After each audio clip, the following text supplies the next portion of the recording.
অশেষ কৃপা আমরা প্রত্যেকে ভ্যালেন্টাইন মায়ের সম্বন্ধে জানি। ফাদার ডমিনিক 1615 খ্রিস্টাব্দে তিনি তার ব্রাদারদের জন্য একটা ঘর খুঁজতে বেরিয়েছিলেন ফ্রান্সে। আর সেখানে ঘর খুঁজতে যখন গিয়েছেন দেখছেন একটা ঘর পড়ে রয়েছে, পুরো বাড়ি আমরা দেখেন ঘরটা একটু অন্ধকার মতো। সেখানে তিনি গিয়েছেন, যখন ঘরটা দেখতে গিয়েছেন ভিতরে যখন ঘরের একটা পাশে সেখানে কিছু ময়লা আবর্জনা ফেলা রয়েছে। ফাদারে সেটাকে দেখলেন, দেখে ভিতরে দিকে চলে গেলেন।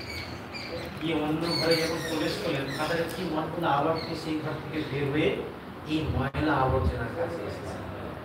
এসে সেখানে তিনি একটু অন্ধকার মতো সেই ঘরটা সেখানে ঢুকে দেখছেন একটা আবর্জনার মধ্যে একটা মা মারিয়ার সুন্দর ছবি পড়ে রয়েছে।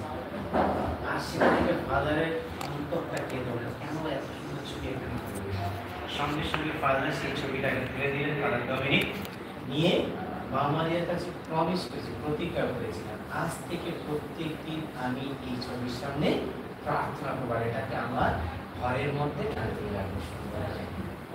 তার ফাদার যথারীতি তার নিজের ঘরে সমুদ্র টাঙিয়েছে, প্রত্যেক দিন প্রার্থনা করেন সন্ধ্যাতে। একদিন তিনি প্রার্থনা করছেন, হঠাৎ তিনি লক্ষ্য করলেন যে ছবিতে কিছুটা ময়লা পড়েছে।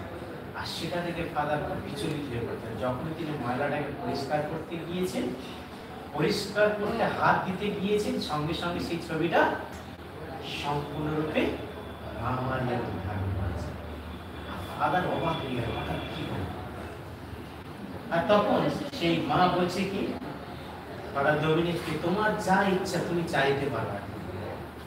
আর সে ফাদার আনন্দে কি চাইবে, চাওয়ার আগে সঙ্গে সঙ্গে মা মারিয়া বলছে তোমার প্রার্থনা পূর্ণ হয়েছে। ফাদার বলছে মা আমি তো কিছু চাইনি, তাহলে তুমি পূর্ণ করলে কি? তখনই মা মারিয়া বলছে কিছু মাস আগে তুমি তোমার স্বপ্নের মধ্যে তোমাদের যে বেনিফ্যাক্টর, যে তোমাদেরকে সাহায্য করে, তার স্বপ্ন দেখেছিলে। সে কোথায় আছে? সূচক স্থান, পার্কেট আমরা বলি, সেখানে রয়েছে। আর সেখান থেকে তাকে উদ্ধার করতে হবে। আর তুমি সেই ঘুমের মধ্যে প্রার্থনা করেছিলে মা তুমি একে এখান থেকে স্বর্গেতে স্থান পাবে।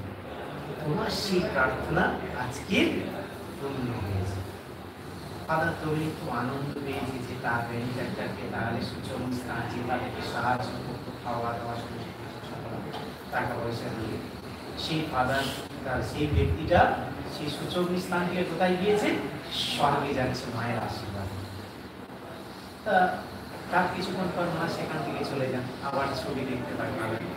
তারপরে আবার ফাদার প্রার্থনা করতে দিন, আবার কিছুদিন পর হঠাৎ তিনি প্রার্থনা করছেন সন্ধ্যার সময়, সেই একই ছবিটাই আবার মা মারিয়ার মূর্তি।